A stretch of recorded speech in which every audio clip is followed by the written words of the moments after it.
Good evening, everyone. My name is Matthew Ogden. Today is Friday, August 2nd, 2013, and you're joining us for a live international webcast on LaRouchepack.com. Tonight, as we are always, we are joined by Mr. Lyndon Larouche. This is a regular series of broadcasts that occurs at 8 p.m. Eastern every Friday night. I'm also joined by Leandra Bernstein tonight, who will be joining me to pose some questions to Mr. Larouche. And joining us in the studio are several members of the LaRouchePack Policy Committee team who will be participating in this broadcast as well.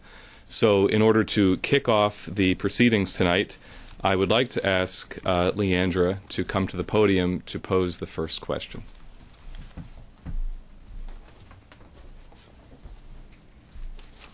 All right, so here we are. It has been 3 weeks since the Policy Committee came into Washington, D.C., and we have a very much transformed situation on the ground in Washington, D.C., where unfortunately the Congress did decide to recess today, but the situation is very, very different, very much changed on the issue of Glass-Steagall. And I'd like to inform our viewers that on Tuesday of this week, you posed a challenge to members of the Policy Committee and your associates, saying that what was truly intended with Glass-Steagall was not being understood by your associates, by our leadership in federal office. And so you put the challenge to us, which is a nice way of saying it. You put it harshly, to show, first of all, how Wall Street will be destroyed. And we had the statement of intent by all 6 members of the Policy Committee stating the intention and how we're going to destroy Wall Street, and then the 6 steps by which we're going to dismantle Wall Street, which is available on the front page of the website. Now, what we have not yet discussed is the next phase. What is the next phase of Glass-Steagall? What is truly intended by Glass-Steagall? So, question came in from a regional building trades council leader in the Mid-Atlantic area, and I'd like you to address his question. He says, Mr. Larouche, I am extremely upset about the rapidly diminishing economic and political strength of the labor movement in this country. With the collapse of the economy and the alarming weakness of the unions, the quality and quantity of full-time productive family-sustaining jobs are rapidly disappearing. The latest disgusting trend towards part-time workers as a means of avoiding paying for workers' health care represents another body blow to the standard of living and general health of the American worker and his or her family. What we're seeing in Detroit is that Wall Street is looting the health care, pensions, and other benefits that unionized workers negotiated in a prior period of greater economic and political strength. I wish I could say that it is primarily the Republican Party that has been in bed with Wall Street in this looting process, but it's not true. The Democrats are equally guilty. I'm disappointed and angry about the silence of our national union leadership. This kind of collapse could not have happened without their complicity. My question is one. What can we do to restore the health of the union movement as an engine for development in restoring a large-scale infrastructure economic development orientation across the nation? And 2, what, in addition to the reenactment of Glass-Steagall, can we do to put a halt to the looting of pensions and healthcare programs? Well, the dealing with the pension problem is actually fairly straightforward. Those bums should be punished. Exactly that. Because this is not our policy. The problem here is the fact that for many years and many particular presidents and incumbencies and so forth, that the arguments that have been placed in designing policy have been based on certain European standards which are not intrinsically American standards. That's the first problem. The European standard is simply what you're seeing in the United States today. And this is not our policy, this is not the intention of our Constitution. Our Constitution was based in terms of economic and social policy on what was done by Alexander Hamilton. And Alexander Hamilton had nothing to do with what most people think are politics or economy. Nothing at all.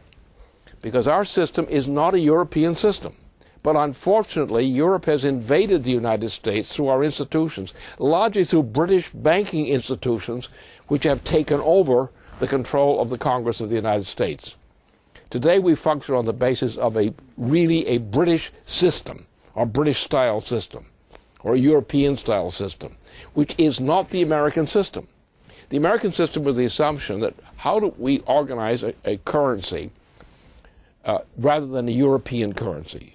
European currency is gold and silver, chiefly. You take a pile of gold and silver, and that's your wealth. Now you go around and you park this wealth in order to attract suckers to meet the conditions of the people who are the bankers. That's what the system is. That's what the system is now.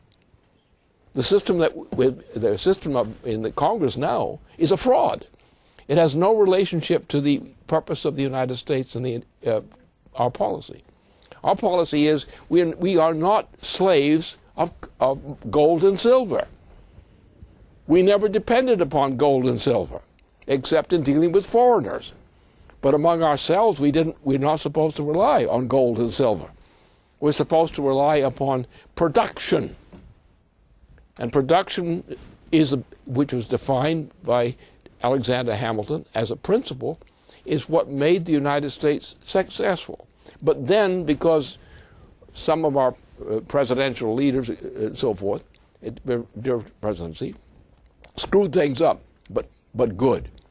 And since that time, except with very exceptional circumstances like Roosevelt or a few other presidents, we have never had a leadership which corresponds to our concentration. And so therefore that's the key problem here. And members of Congress have, in the main, no understanding whatsoever of our Constitution. They don't care about our Constitution. They care about wheeling and dealing. They act like a European parliamentary system with American footprints or something. Huh? And so here's the problem. Now, what the problem on Glass-Steagall is people don't understand Glass-Steagall. They think they do. Even many of my own associates don't have any understanding of whatsoever what Glass-Steagall means. They give the name Glass-Steagall, but the content is missing. The content is the fact that for example, let's take the case what Alexander Hamilton used. You have one thing, you have farmers and you have machinists and so forth. Now, the farmer will produce a crop. And at the end of that point, the farmer needs to get some payment. So therefore, that's the way. Then you have the others who produce now come in and they do something. So this transfer of what agricultural production and so-called industrial or manufacturing production went as a physical operation, not a monetary operation. All you had to do was put a price, which is your fair price estimate, on what these things represent in value. You do not deal on banking. You use banking, but banking is largely used in order to arrange the funding arrangements and payments arrangements among farmers and, say, industrial workers, machinists, and so forth. All of this is laid out very clearly by Alexander Hamilton. Now, what happened is we had some other people who came in who opposed Hamilton strongly and opposed President Washington. And as a result of this corruption, we've had only a few presidents of the United States who I would consider not skunks.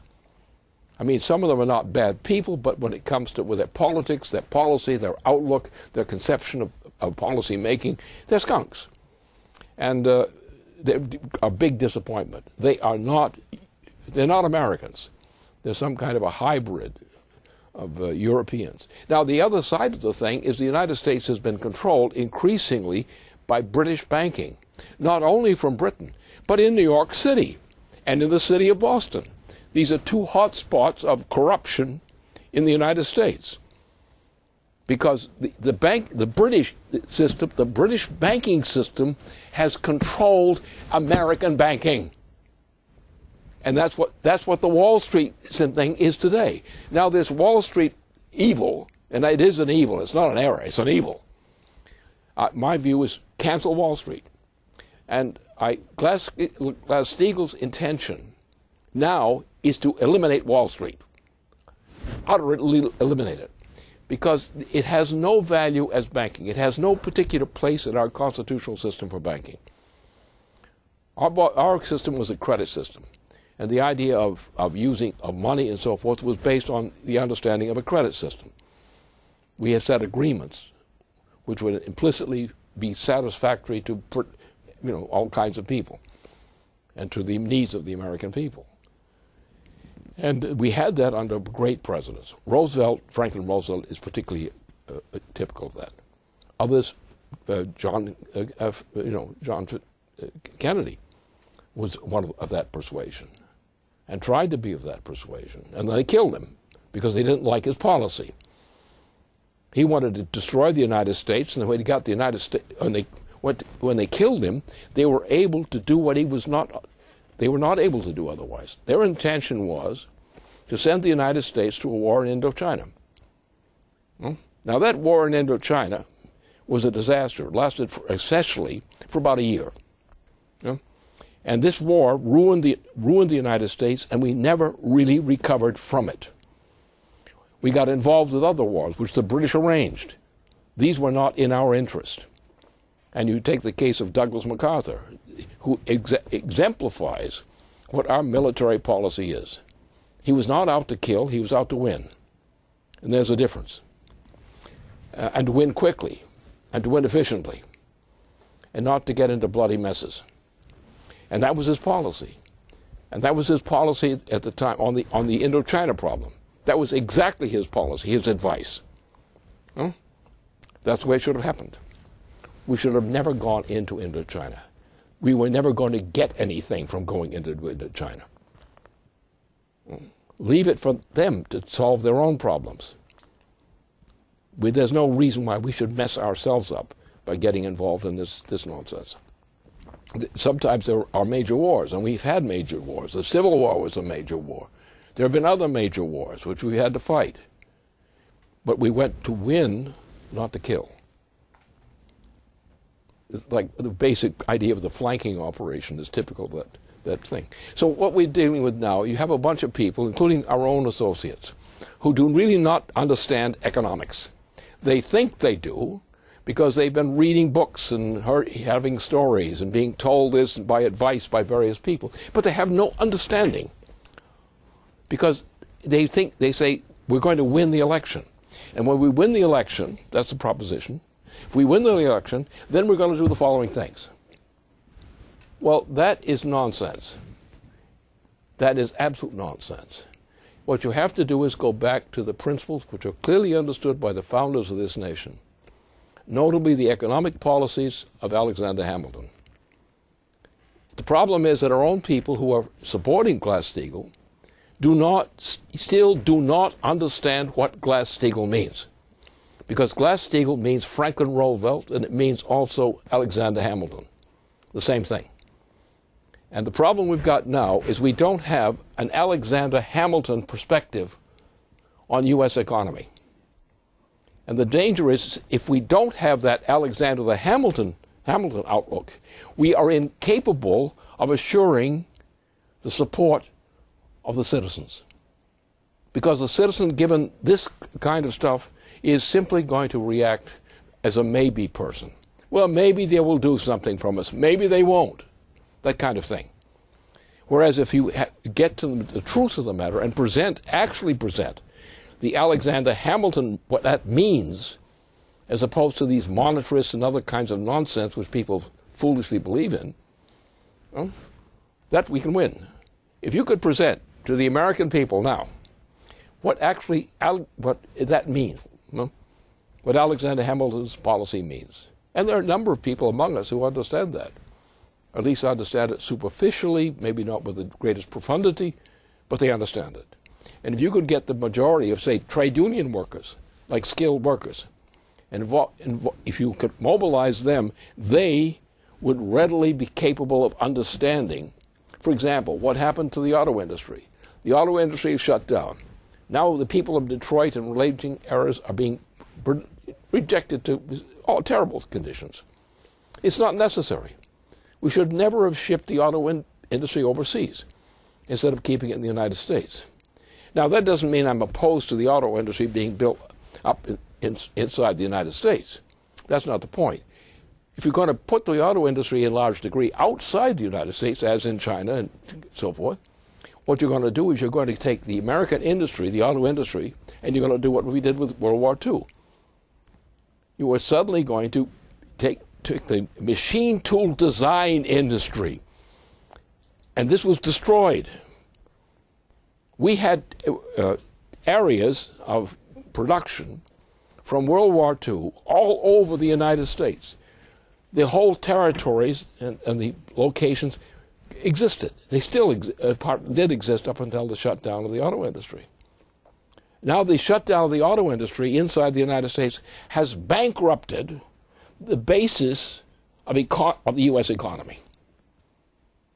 We no longer have productive industries. We have small shop kinds of production, but the kind of mass production combined with great skill under the leadership of the working force, this is gone. As a result, we are bankrupt.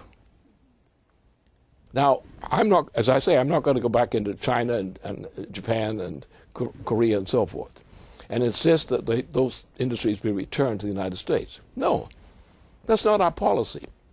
Our policy is to build up our machine tool design capabilities and related capabilities and turn them loose again, because we have a lot of things to produce which are not just automobiles. We have a lousy national transportation system. People are driving cars where they shouldn't do it, partly because they're drunk and partly for other reasons. But in any case, what we should be doing is going to a higher level. Now, what do we have? We have not enough water to maintain the lives of our citizens because of foolishness, because of foolish policies. We have many other things. But if we build up the kind of things that are needed to maintain our food supply, which we are losing now, and if we build up a mass transportation system and a design for that which eliminates the requirement of so much automobile travel, that would be a great economic benefit. We also have to build up a new whole water system for the western part of the United States. We're now losing our food. Our food production is disappearing. Well, we could fix that. How? With high technology. What's high technology? Well, it's machine tool technology and things like machine tool technology. We should put our investment into machine tool technology. Now, if you're going to do that, now you go to the voter out there and you start talking about Glass-Steagall. It's no longer the issue that most people think. Now they've got some real action. This means we're going to get this and this and this in each part of the community of the United States. Water industries, power industries. We're going to go to high technology. The tendency now is to destroy us by a subversive bunch of enemies called greenies. The greenie actually destroys the per capita productivity of the people of the United States in two ways. One directly and one implicitly. So therefore we've come to the time that we've got to talk to the American people, the population that's now running for this election, and define an actual program comparable to the test of Alexander Hamilton and industry, high technology, power, thermonuclear power, not nuclear power, thermonuclear power and nuclear power. large-scale water systems, giant water systems to transform whole territories of the western and central United States. These are the things we must do. And when you do that, you're increasing the productivity of the American population. You're increasing the actual physical income of every part of the United States. You're increasing the productivity of the United States without increasing the burden on the working people. And that's the great change that has to happen now. And it has to happen within my own organization, which needs to have a refresher course in what economics is. Economics is what most of them think.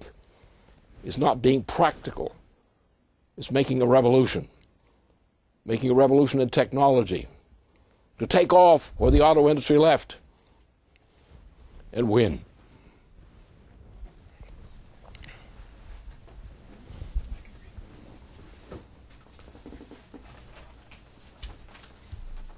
Now, on that, we have a question which came in from Spain. This is from an auto worker who works in a General Motors plant in Spain. And he says, "Dear Mr. LaRouche, I've been following you for a number of years, but a few days ago I read your article from 2005 about the future of the auto industry in the United States if there is no radical change in policy. That article had a big impact on me, since it is the situation that the European auto sector is also currently facing. To give you an idea, the plant where I work, which has the greatest installed capacity of any General Motors plant in the world, is operating at approximately 50% capacity. The solution that the top executives have come up with is to gain in productivity, what's really low productivity, by reductions in personnel, retirements, reducing salaries, and so-called optimizing processes. I agree with you completely that these measures are bad solutions and that we have to return to high value-added physical economy.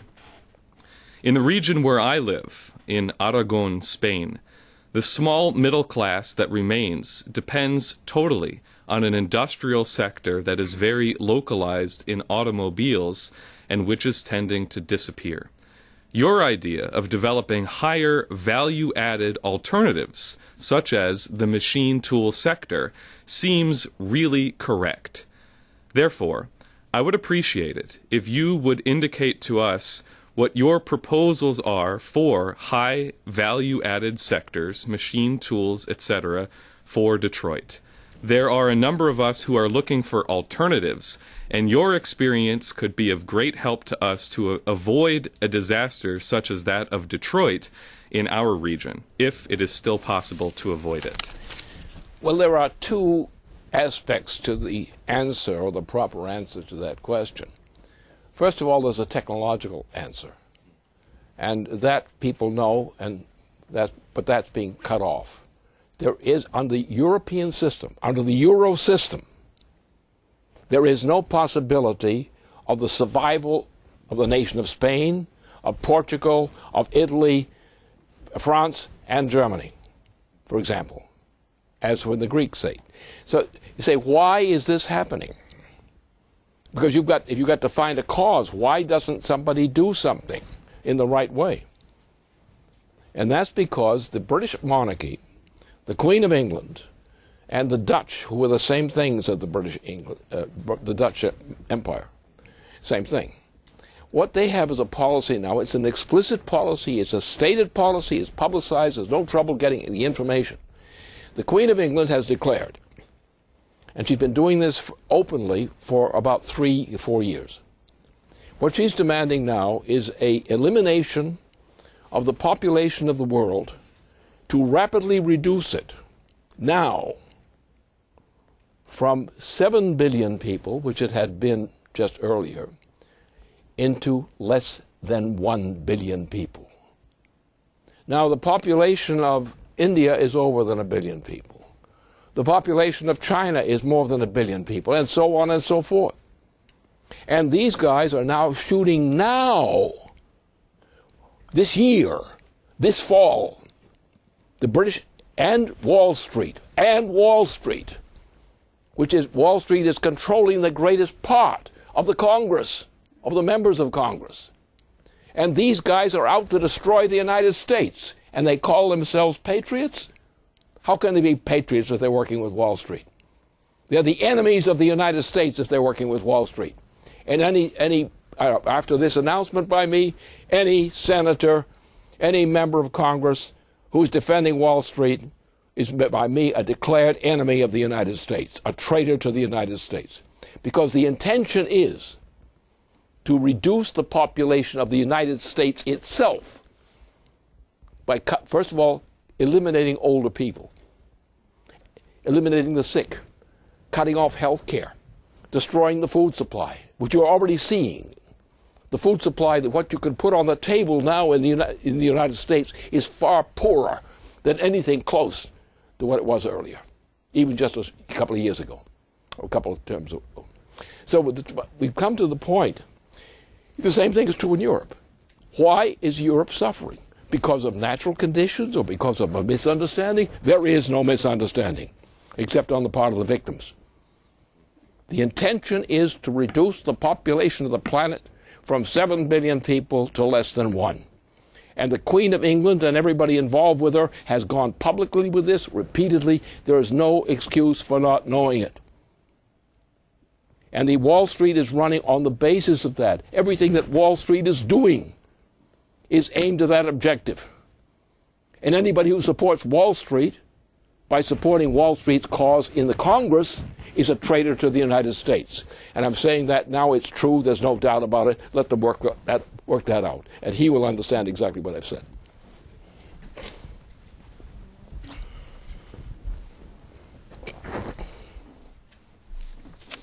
All right. Well, I'd like to ask you a question that I believe is going to be increasingly on a number of people's minds with the first anniversary of the Benghazi attack, 9/11/2012, and then the 12-year anniversary of the original attacks in New York and Washington, D.C. Now, one of the champions of getting a special committee convened to get the witnesses who were at the consulate on that day during the attack has been Frank Wolf, and he's gotten the majority of the House Republicans to sign on to his bill, and leading into the recess, he made statements on the floor of the House of Representatives every single day, raising questions about what took place during 9/11/2012. He recently, in the past few days, asked, what did the administration know? What did the White House know? What did John Brennan know, who was then Director of National Security? And he also put the spotlight on the issue of gun running, whether there was gun running taking place from Libya into Turkey and then into Syria, and whether that was being done on the basis of a presidential finding where Congress would not have to be informed. So there was a recent report just on August 1st. CNN reported on some revelations concerning how many Americans were actually in Benghazi at the time of the attack. It turns out it was upwards of 30 people. There were apparently 21 people at what was called what was known as the CIA annex later. So that's new. And now Wolf was asked during this program whether he believed that there was a cover-up taking place, and he responded in the affirmative. It would, through all appearances, yes, there's a cover-up taking place. And he said that the people who were there, these numbers of people, should come in. They should testify under oath. We should subpoena them. There's no national security issue with that. And largely, there were a number of these individuals who were approaching the congressmen and essentially begging to be subpoenaed because they knew what happened. But all of a sudden, they just shut up. And apparently, there was a gag order placed on these individuals. In some cases where normally people in this position would be getting a polygraph test every 4 years, they were getting polygraph tested every month.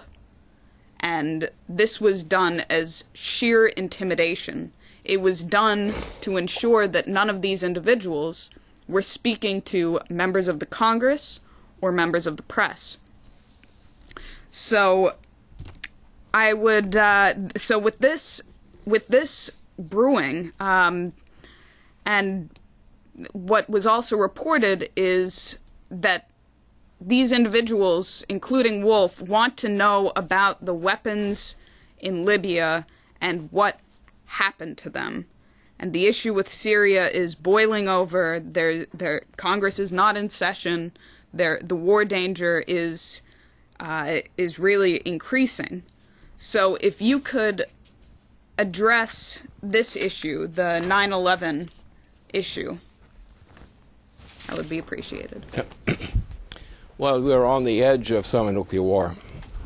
Now, that doesn't mean it's coming automatically, but it means that the way that things really happen in history is not because somebody simply planned something. It's because the mechanisms of government, in particular, and other things in society, move developments in a direction which makes them seem inevitable. It's like the famous so-called Guns of August syndrome. Right? No one intended to get into that particular war, they thought, except the British and the Dutch. But they got into it, and they just thought they were fighting a war. They were being patriotic, they were fighting a war. The other guys challenging them, and so forth. But they got the Guns of August, and you had this destruction of Europe in favor of the British and Dutch powers. And Europe has never recovered from the effects of that. Then we got into a Second World War. And it came about the same way. The only difference was that Franklin Roosevelt was alive. If Frank Roosevelt had not been president, who knows what the hell would have happened to the United States and so forth then. But Franklin Roosevelt prevented that by his leadership and by some general officers and so forth who were very good, knew what they were doing. And the same thing that was happening on the Korea question. You had the most able general functioning in the war period was actually bounced out of office because he was successful. You know, the killing of the Kennedy brothers, one after the other. Same thing. So you're dealing with that kind of reality. And what's happened now, because of the march of events, we're now headed toward actually thermonuclear war. And thermonuclear war is a kind of war which will settle the world within an hour and a half. You just have to look at the Asian fleet, the Pacific fleet. And that alone tells you what the story is. That's what Dempsey's been fighting against, and others. Now, as long as this foul ball, misnamed the president, remains in office, he's not really that important. He is not running the United States. The British and a crowd of people in the United States are running Obama. So he's not the target you want to hit at, which some foolish people will tend to do. And somebody may encourage them to do that, just to make the blood bloodier. So therefore, the issue is not Obama. Obama's an issue because he's a factor. He's a used factor. He's not really human in every sense as a factor. He's a used factor, controlled by the British monarchy entirely. But behind him and around him, there's a surrounding of thugs who are built up since, well, essentially since the Bush family came back into power. George H.W. Bush was the cause of the disaster. He was the cause of the disaster when he was vice president. He was also a contributing factor of disaster before he became vice president for the first time. Yeah? It was done by his father, the man who put Hitler into power. So you have the Bush family, and the Bush family is also guilty of something else.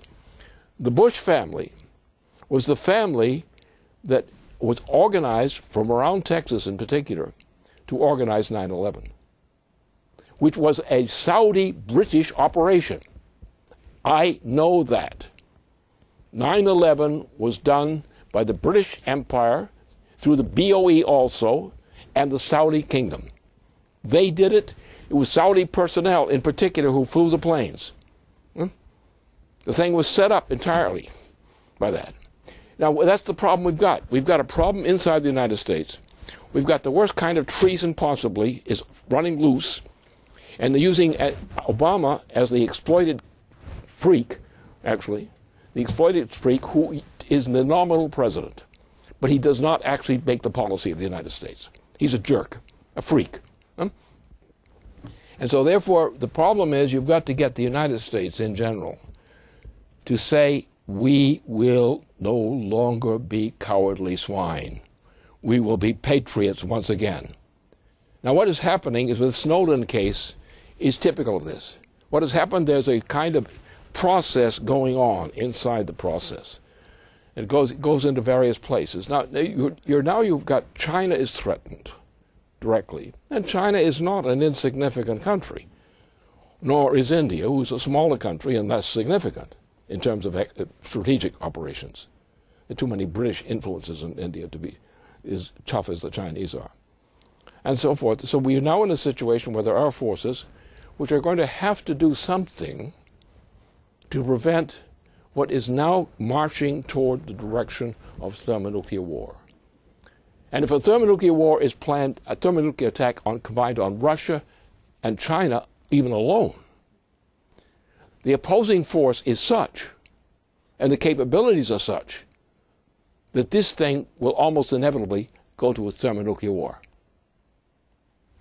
And if it does, in an hour and a half, it could be the case that peace will come to the planet, because no human being will be alive.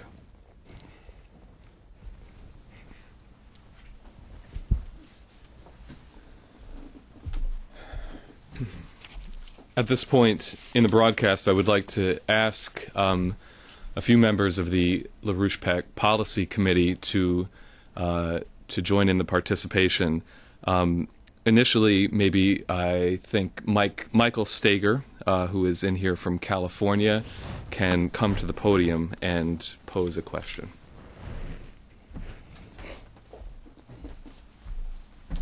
Thank you. So, Lynn, as you know, we've been here for the last 3 weeks, and there was a sense, obviously, of the importance at this point that we have a Congress which begins to respond to the needs and the crisis of the American people. Even over the course of the 3 weeks since we've arrived in town, and even as you've said, maybe that was perhaps a bit late, there has been a number of reports of collapsing life expectancy of the American people.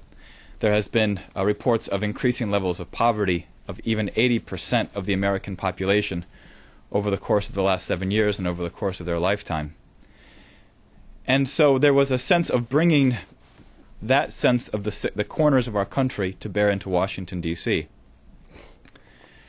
And there was a sense that we must escalate the sense in Congress that Glass-Steagall is simply not words that must be implemented or legislation that's passed, but that it must become a fuller sense of legislation and of, as you said in a recent webcast, a sense of leadership in the country, because at this point we have no presidency, we have no executive branch, and that there must be from Congress, not based on partisan lines by any means, but based on a sense of principle, a sense of leadership. Now that came to fruition and came to bear over the course of the last week, but it required a specific intervention on your part, beginning Monday and with a certain sharpness on Tuesday.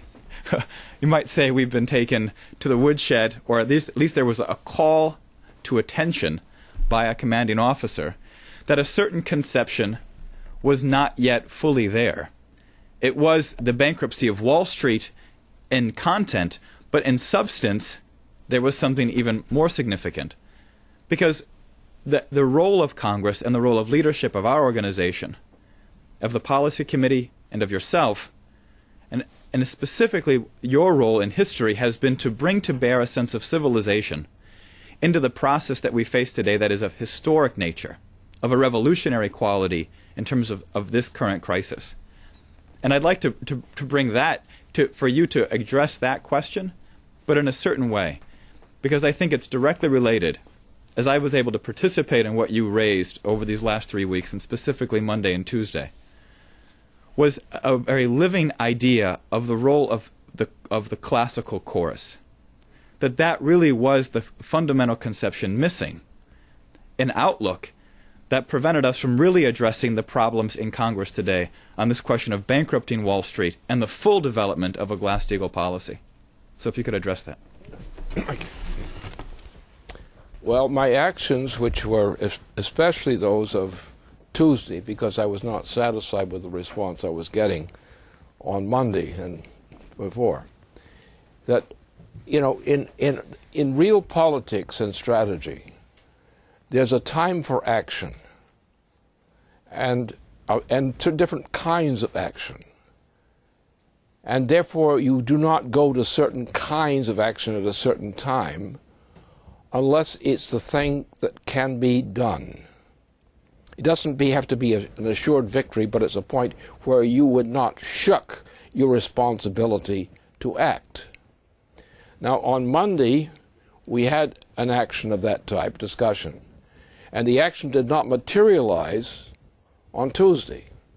So on Tuesday evening, naturally, I reacted because the time for action had come, and therefore I would do on that occasion what I would never do otherwise, because I'm not a fool. I'm willing to take my obligations and take my opportunities when they're there.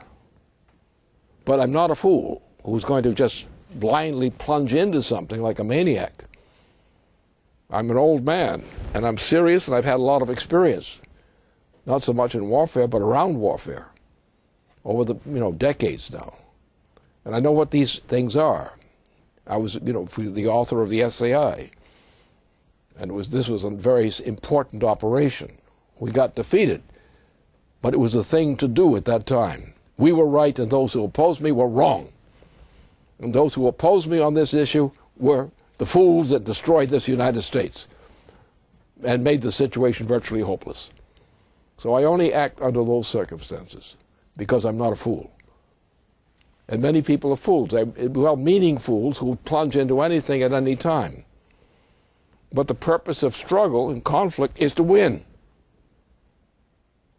And you will fight like the devil to figure out how to win.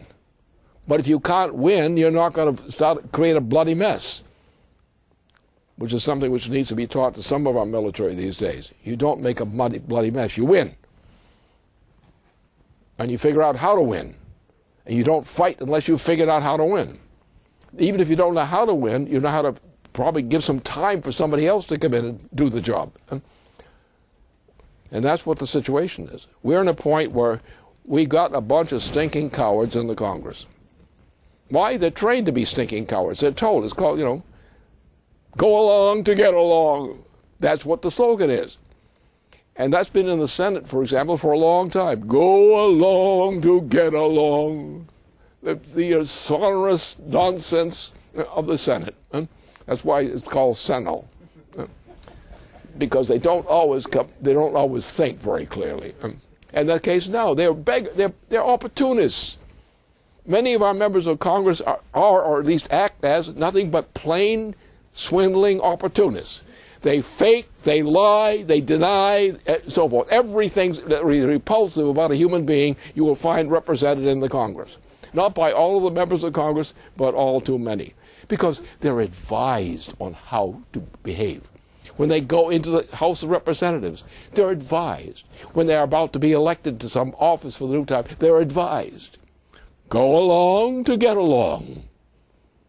And that's what happens. You get a bunch. What you're looking at, what I'm looking at constantly, is the equivalent of a pack of cowards, stinking cowards, gutless wonders. And what you've got in Wall Street, you've got gutless wonders forming themselves into a lynch mob against humanity, which is Wall Street. Now, anybody who's a real patriot hates Wall Street and will do everything possible to cause its destruction. And that's what the time has come for. And anyone who's defending Wall Street, anyone who's defending that policy, in any form or other, is a stinking pig and should be described as such. At least they'll have some kind of character. Next, I would like to ask Dave Christie to come to the podium. Dave Christie is from Washington State.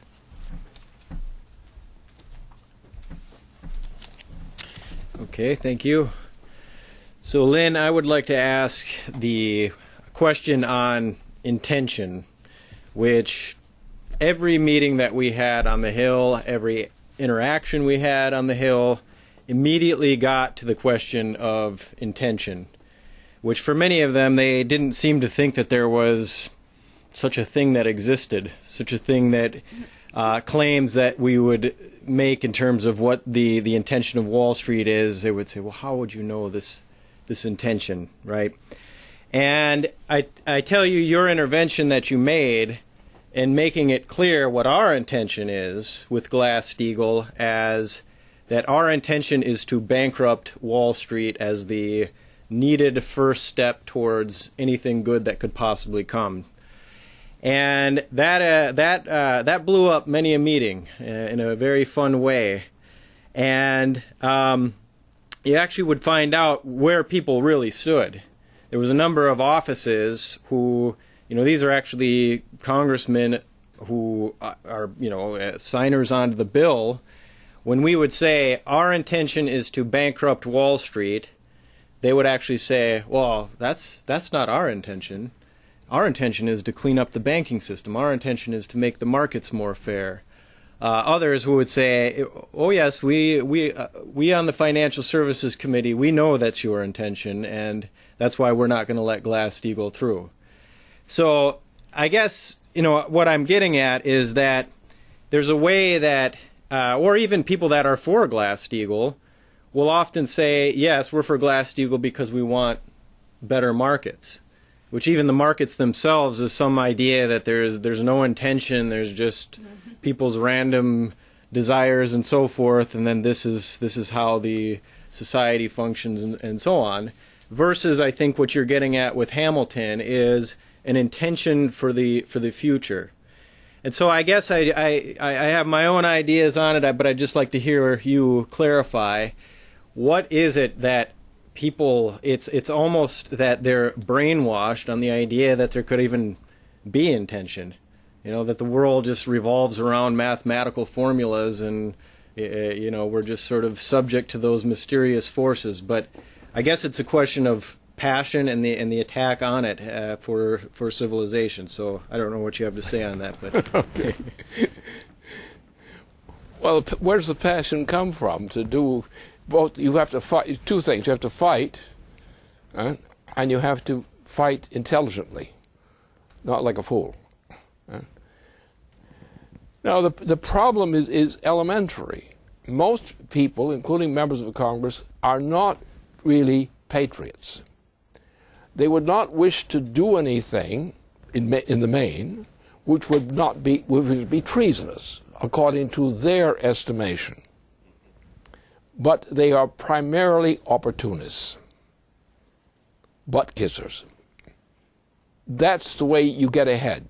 You go start by going into the rear end, and that's the way this thing goes. So what you have is some very poorly educated and very opportunist people in the Congress. They're not bad people inherently, though there are a number of them who are real swine that I know personally to be the case. But the fact that they're not really very patriotic. They wouldn't like to be called unpatriotic, but when you judge patriotism by action, appropriate action, they ain't there. Very few of them. We've had a few who are actually seriously campaigning to get some things done, like this business, still in Libya. So that, but they really don't have it pulled together, shall we say. And therefore they're divided in terms of where they've got to be practical with their colleagues. They've got to find a way to walk through the thing and solve the problems, to try to convince the guys who've already been bought and sold. And when you've got a colleague who's bought and sold already, it's very difficult to really get anything good done with that colleague, unless you can really do what kicking the butt means. You have to come in with a very massive boot, loaded with lead, if that's probably, and give them an uplifting experience which can be executed with the proper application of a heavy boot. Then you might get some patriotism out of them. But right now, what they're concerned about is scheming against their rivals, scheming against the guy who's going to take their position away from them, or scheming against the guy they intend to strip of his position. They're selling each other out. A bunch of crooked, corrupt people who have no moral concerns. They may have them somewhere, but they carefully bury them for the most part. They won't let their opportunities be impeded by their corruption. And that's the kind of thing you get. So the only way you can deal with these guys is you can, in one sense or another, scare the pants off them. But that's not a good thing to look forward to. But nonetheless, that's it. Only when they get to the point, oh yes, I agree. That's when you get some action from them. And if you haven't scared the pants off them and disgusted the ladies present, then you're not going to get much. But the point is you have to come in and you have to, like some people did in the military. You got into a unit that doesn't work, it doesn't function, it's sloppy, it's all over the place, and you do what's called kicking ass. You move in, not to brutalize people, but to shake them up, but good. And that's what has to be done. You will not get anything out of this Congress that's worthwhile unless you're willing to shake much of the Congress up very, very good.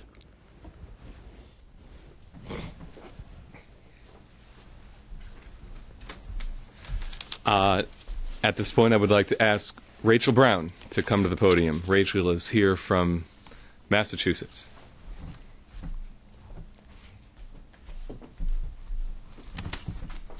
Hi, Lynn. I'd like to identify a bit of what I think other policy members have been discussing with the shadows that we've been interacting with in Washington, D.C., and to identify what is the root of those shadows.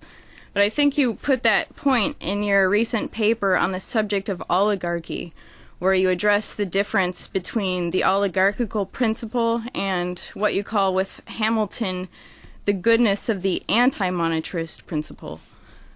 But I think what we're seeing is definitely just an expression of the Roman British policy of empire and monetarism as the current expression of that in a very, very ugly form.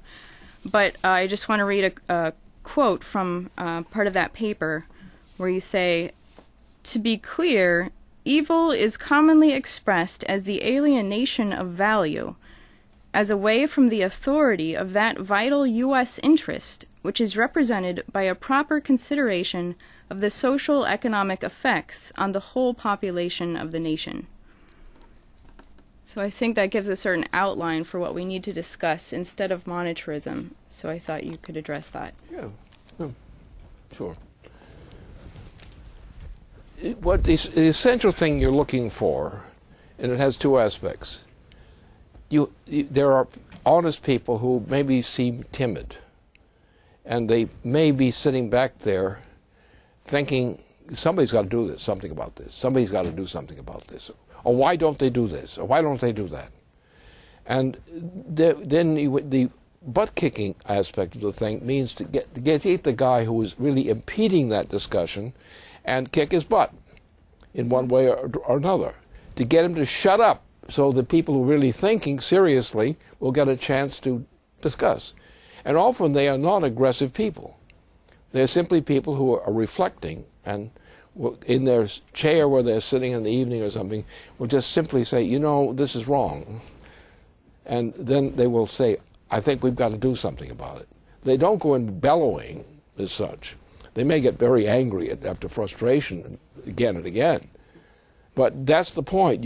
What you really have to do, your job when you're in that kind of situation, you have to take the responsibility for protecting the people who are not bold actors, but who have a very serious understanding of what they're about and need some backup. You have to provide the leadership, the quality of leadership, which they interpret as the protection of their right to express what they think. And that's the problem in the Congress today. We have all these gutless wonders and these terrorists, and then you have the people of the Congress who would like to be honest, would wish to be honest, would wish to be patriotic. Huh? And you have to back them up. And when I kick butt, which I do sometimes, is for precisely that reason. Because if you don't, then all the people who are not big fighters, but just thinkers, and they're thinking about what's just, they may not have the right answer, but they would like to discover what the right answer is. So you're not always looking for people who have all the answers. You're looking for people who are open-minded and constructive in trying to find out what the answer is, and talking with other people about trying to say, what is the answer? What's your take on this? And that's what's lacking, and that's the problem you have to maintain. And the problem is also a legend. The behavior of people in American politics today is based on the assumption that the big bullier is the boss. And that goes with the kind of clown shows that we're used to in the Congress. When the average person, like Alexander Hamilton at his desk, is working to produce the most powerful conceptions that mankind had ever known, which is what he did. This man was a genius with an intellectual power beyond belief, and a personal courage at the same time. But he was not a blusterer. He was not a bull artist. And it's those kinds of people who really produce the opportunity and actually educate and stimulate other people who are similarly disposed, not to make a big bluster or hullabaloo, but to actually, on the basis of careful consideration, fighting out the issues step by step, try to think this thing through. What's right, what's wrong, what's wrong. And you want a real citizen who is thinking, not stinking.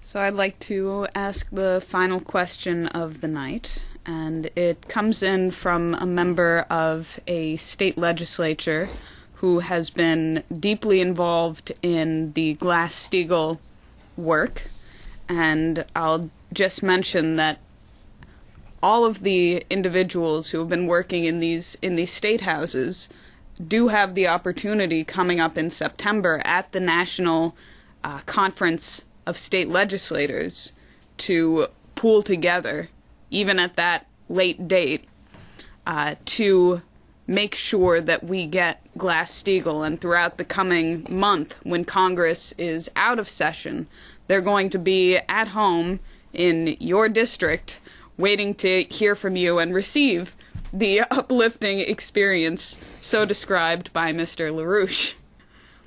So this question comes in from a state legislator. She asks, Mr. LaRouche, in the course of my efforts to build support for the reenactment of Glass-Steagall, I have encountered various forms of partisan politicking that has horrified me. While I have been a lifelong Republican, my original association with the Republican Party, grew out of my deep and abiding respect for Abraham Lincoln, the true father of the party. I always admired what Lincoln did to keep the Union together, and in particular, I have always been impressed with his policy for Reconstruction and his insistence that the Reconstruction work proceed with malice toward none and charity for all. Lincoln was the strongest of leaders, a true Republican in the best sense, but never mindlessly partisan, and always oriented toward the preservation of the Union through its further economic, industrial, and scientific development. It is my understanding that FDR, the person who is arguably the father of the modern Democratic Party, was a great admirer of Abraham Lincoln, and that Lincoln's economic thinking informed much of Franklin Roosevelt's thinking. Could you address the means by which we can best overcome the kinds of petty partisanship, the squabbles that threaten to prevent the reenactment of Glass-Steagall today? How best do we revive the great spirits of both Lincoln and FDR in this time of crisis? What you run into in politics is the dirty word called opportunity, or what they call politics. There is no particular principle of interest of the nation involved. This is what I'm dealing with even in our own effort, because people say, let's be practical. And my view is, if a person is practical, I don't want them to open their mouths, because they're simply the kind of people who will try to dissimulate and change the subject in order to prevent any decision from being made, any real decision from being made. Go along with the crowd. See who you're going to be lined up. Where's your opportunity? How many people are going to support you? This kind of thing. You're not judging the issue on its merits. And this is, you might say, the minds of many of our politicians, members of Congress included. The minds aren't there. They're not really there. The money is. And therefore they say, be practical, get ahead. Now, what do congressmen today do? You know what they do. As they get into office, they grab as much money as they can from outside, largely from outside, on the basis of their influence in what they think is their influence in the Congress. But actually, what is happening is that group is influencing them. They're trying to influence the Congress. They need money to influence the Congress.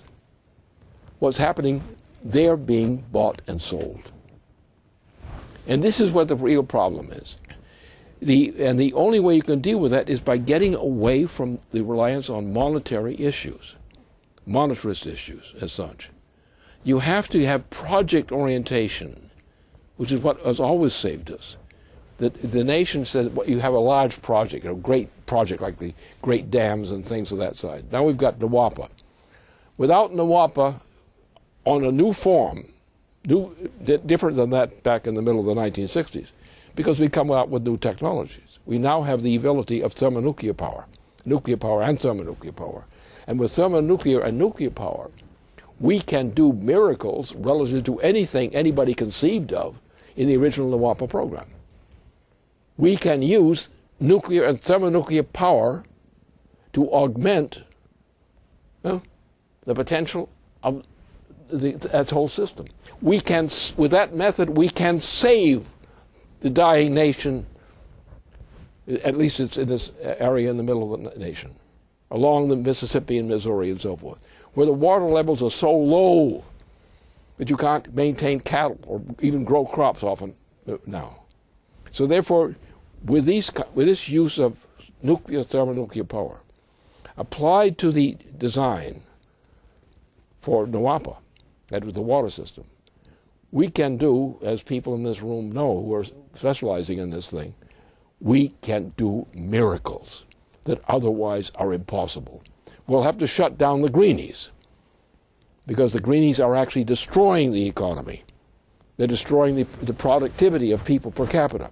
They're destroying the great areas which have been destroyed already and preventing us from recreating and redeveloping areas that are no longer flourishing. So we can do that. And that's the mission, is to mobilize people around an understanding of, look at the whole nation. Look at the whole nation in the terms of the world as a large. What should we be doing? Not from this little point here and this little point here, but what are we doing in the large? What did Franklin Roosevelt do? He did it in the large. What did Lincoln do? In the large. What did John Quincy Adams do? In the large. What did Monroe do? In the large. What did, so forth, and so on. Always in the large. You have to think about the nation and the world. We are human beings. We have a limited lifespan.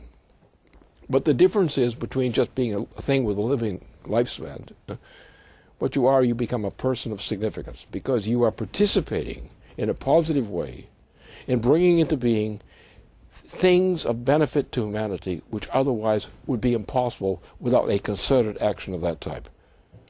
That's what Roosevelt did.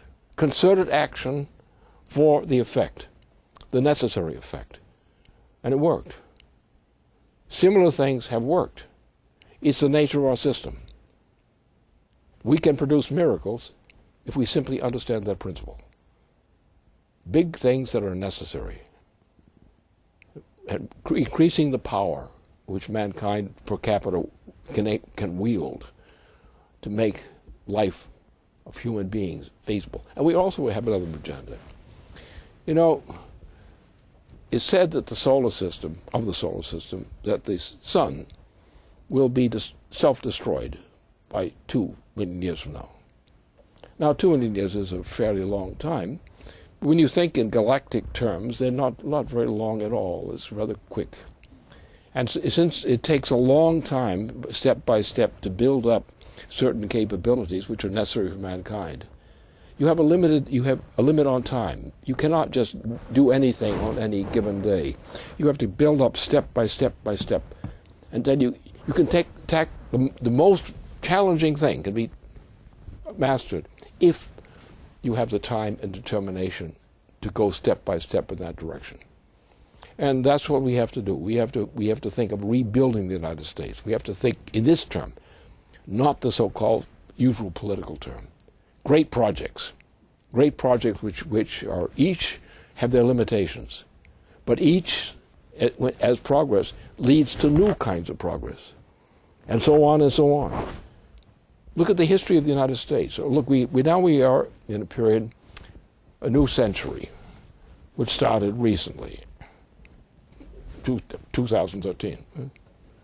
And we have 4 generations with which to feed and nourish to get through this century successfully. And that means that by 4 generations, it means people, when they reach about the age of 25, they should have gone through a maturation process, which means that from that point on, they should be moving ahead up until the time their age overtakes them. So you have 4 generations per century. What you have to do is you have to think of assigning a mission orientation to each of the 4 generations. And increase the productive powers of labor. 4 great leaps in a single century. Now you look back at the history of the United States, look back at the initial settlement in the Massachusetts Bay Colony, and that's how it works. The point is to always increase the productivity, the intellectual capability of the members of society. And you can find in this principle, 100 years, I'm getting there, I'm 90 odd years now, but when you live a quarter century, then you get a sense of what this means. And therefore the process is each generation must march to progress for all humanity. And each generation must be succeeded by another generation which takes it a higher level. Like NWAPA was possible back in the time of Kennedy. Now we have a more powerful system is available to us now. March step by step, each generation, progress, progress, progress.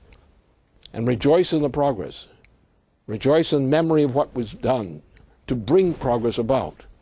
And rejoice at the prospect of attacking the new generation's talent challenge now. And it's from that attitude, inbred into our citizens, especially our political leaders, that the greatness of our nation can be restored.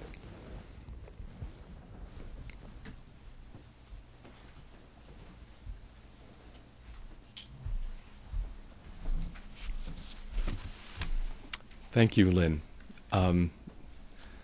That is the conclusion to our webcast tonight. I'd like to thank Leandra for joining me in the studio, and I would like to especially thank the Policy Committee for the questions they asked tonight and for everything that they have done over the recent period while they've been in this region of the country. So thank you for watching. You've been watching the live webcast that happens every Friday night with Mr. LaRouche, and this brings a conclusion to our broadcast now. Good night.